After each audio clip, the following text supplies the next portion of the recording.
antara realitas dan imajinasi, bainal haqiqati wal khayal.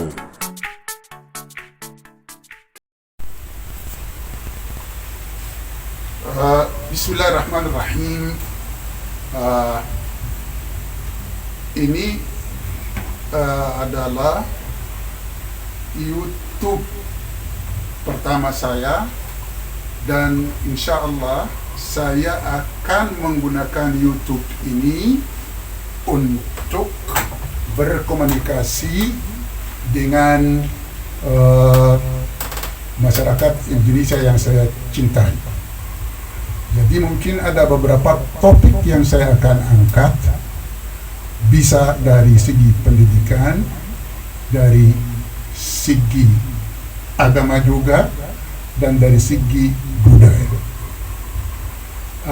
Pada hakikatnya saya akan membuat 3 macam channel berdasarkan bahasa. Jadi kalau ada topik yang memang penting yang harus disampaikan kepada masyarakat Indonesia melalui bahasa Indonesia, saya akan membuat topiknya di channel yang berbahasa Indonesia. Ada juga atau akan ada channel berbahasa Arab. Jadi kalau ada topik yang memang audiensnya adalah Arab, akan saya membuatnya di channel yang berbahasa Arab. Adapun channel bahasa Inggris, dan saya merasa ini penting karena melalui bahasa Inggris saya akan berkomunikasi dengan audiens yang lebih besar. If deemed necessary to use English, or if there any topic in English which need English audience, I'm going to have this topic in my English language channel.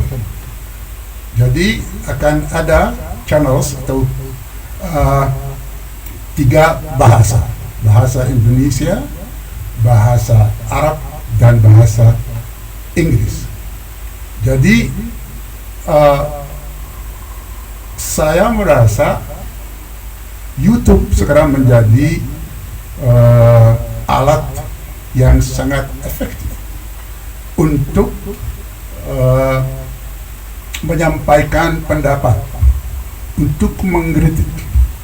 Dan saya rasa saya di Indonesia ini ada banyak hal yang perlu kita langsung berbicara dengan masyarakat Indonesia, karena sebagaimana Anda mengetahui dan mungkin banyak orang lain yang mengetahui, melalui lembaga itu akan membatasi gerakan Anda. Jadi kita di era globalisasi ini perlu kita menyuarakan pendapat kita. Memang ada yang tidak senang, tapi ada juga yang senang. Kalau yang namanya kritik memang jelas, ada yang setuju, ada yang tidak setuju. Tapi saya sangat mengharapkan kalau yang tidak setuju itu bisa dia juga membuat channel di YouTube dan membela pendapatnya. Ini saya rasa penting sekali, harus digaris bawahi. Mungkin cukup sampai di sini, dan marilah kita ke channel bahasa Indonesia pertama, dan topik yang kita akan bicarakan adalah tentang masyarakat Hadrami diaspora di Indonesia. Topik Hadrami diaspora akan menjadi sekitar 30 episode. Jadi saya akan menurunkan tiap minggu satu episode sampai episode ke-30. Dan saya mengharapkan Anda harus sabar untuk mengikuti semua episodenya, dan setelah itu Anda bisa menilai, dan tentu saja akan ada kesempatan Anda bisa juga kalau ada pertanyaan. Jadi marilah kita mulai episode pertama ini, kita melanjutkan sampai akhir episode, dan insya Allah Anda akan mendapatkan manfaat. اسمي بكري أحمد محمد خاطر، أنا من السودان وأقيم في إندونيسيا، وهذه أول لقاءاتي معكم في اليوتيوب.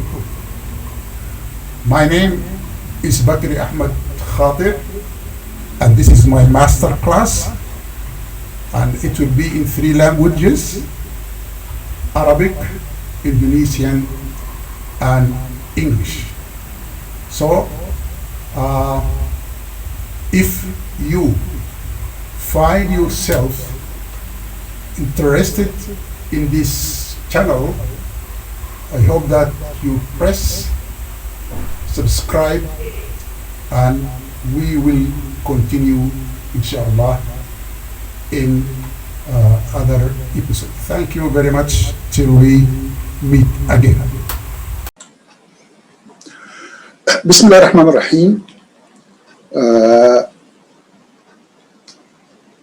Ini video YouTube pertama yang saya akan sampaikan, dan semoga kita mendapat manfaat dari video-video ini, karena akan ada beberapa episode. Lalu apa yang membuat saya memutarkan video-video di YouTube? Ya, yang pertama karena sekarang ini YouTube menjadi media yang sangat penting. Jadi kalau kita ingin menyampaikan pendapat, kita punya pikiran-pikiran tertentu, ingin menyampaikan pikiran-pikiran kita, jadi jalur satu-satunya yang dapat dikatakan jalur efektif adalah YouTube. Adapun peristiwa bagi saya yang penting, yaitu perkembangan akhir ini di Indonesia yang terkait dengan soal Front Pembela Islam dan Imam Front Pembela Islam. Jadi sebelumnya mungkin kita biasa-biasa saja, tidak ada masalah. Tapi begitu ada peristiwa dan ada juga seruan untuk revolusi akhlak, membuat kita berpikir apa itu, apa yang terjadi, dan kenapa ada orang tertentu yang menyuarakan soal revolusi akhlak. Ada apa? Jadi saya menelusuri, melihat, dan juga membaca, dan ternyata ini menjadi faktor pemicu, katalis untuk saya membuat video ini melalui YouTube. Ternyata saya menemukan banyak hal-hal yang sangat menarik. Saya juga menemukan hal dari orang dari Sudan, karena saya dari Sudan, dan alhamdulillah saya sekarang ini menjadi warga negara Indonesia.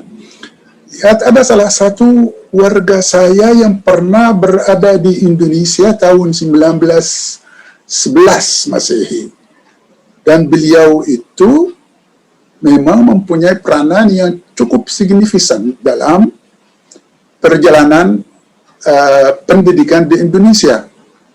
banyak yang tidak mengerti tentang orang seperti dia. Kita akan lihat siapa dia, dari mana dia datang, peranannya apa dalam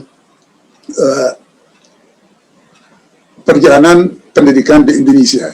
Karena selama ini dia seolah-olah ditutupi peranannya, tidak ada orang yang mengerti. Kita akan melihat siapa. Tapi sebelumnya kita harus melihat ke perantau Hadrami atau Hadrami diaspora di Indonesia. Mereka itu siapa, kapan datang, dan feudalisme apa yang mereka bawa dari Hadramut ke Indonesia. Marilah kita lihat mereka itu siapa.